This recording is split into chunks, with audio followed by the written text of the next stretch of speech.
Hey guys, so I want to do a quick comparison here between Leagoo S8 and the Samsung Galaxy S8 on the right here to see, which is coming with the nice package overall in terms of the value proposition. So obviously the Leagoo S8 is a very affordable handset and it comes with the same kind of name here, but we just want to see the performance. So we're going to reboot them at the same time.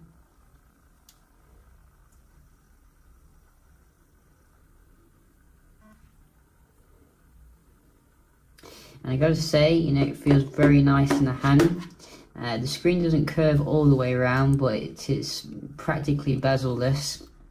It's in terms of the sides, but I don't think it's quite as curved as what you're getting on the Samsung, which does boot on a little bit faster here. I think we're running more mid-range kind of specification on the Leagoo.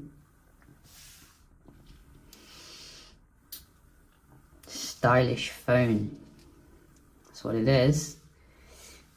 So like the other phone, the Verni, I do think that the screen could do with being a little bit brighter here, as well as being a little bit more sensitive to touch, because I have found now and again touching it, it does seem to be a little bit less responsive than your flagship phone. But other than that, we're going to see how they do compare here. So let's just start up some apps. Everything is closed down. Yes, it is. And go. Also, I think the screen calibration could do with a little bit of rejigging, because the screen looks a little bit too warm than compared to what it should be. But I don't think these are massive issues, and you can probably change it in the settings. All faster here. You see, that's Samsung lag, that is. Can't even go into the camera faster than the Leagoo. Leagoo again here. Wow, it's on fire. Look at that. But then Samsung comes back. And another one. Leagoo again. So really impressive performance here from this little phone on the left. Let's try the Play Store. So S8 coming back again. We do have some Wi-Fi testing to do. Starts with the S8.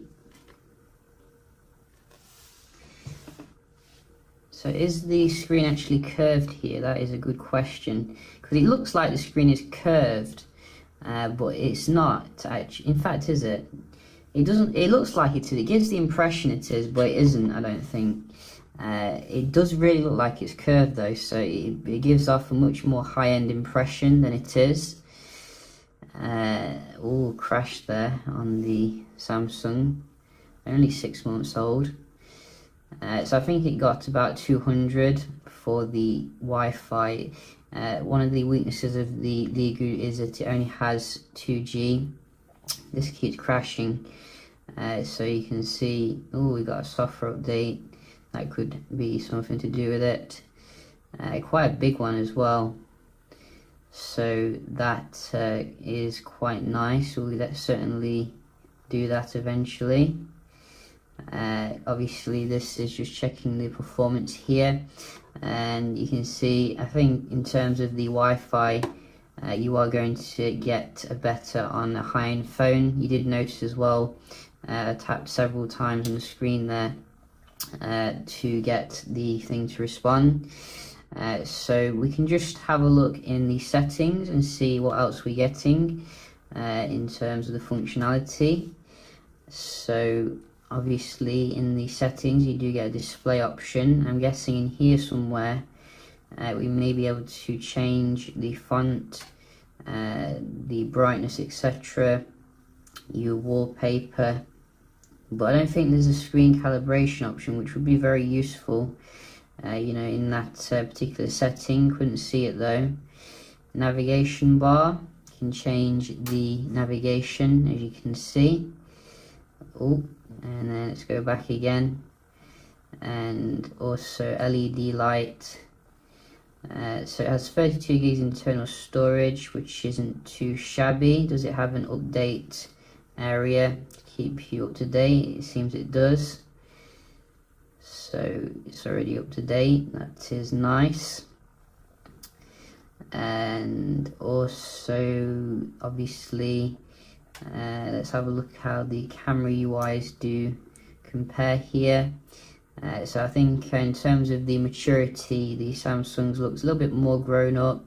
I think they're still using like older kind of Android interfaces for the camera, so that could be something to improve, I think, going forward. But you do get HDR and your flash, etc., which is nice.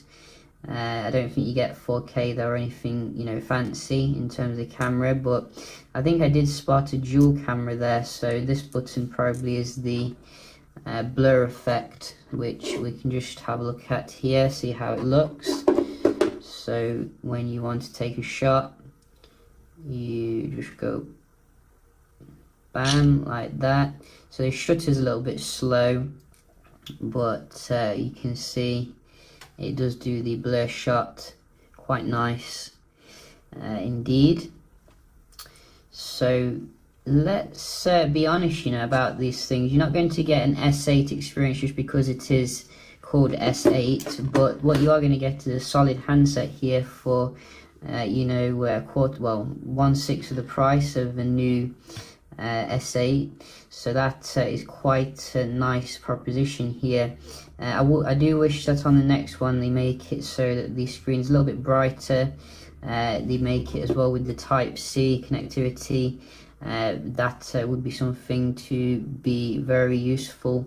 And also it'd be useful if they made it like more stock Android, because I'm sure they used to do like a stock Android build on older phones, but this is heavily skinned and may not be to everyone's taste really, because there's no app drawer.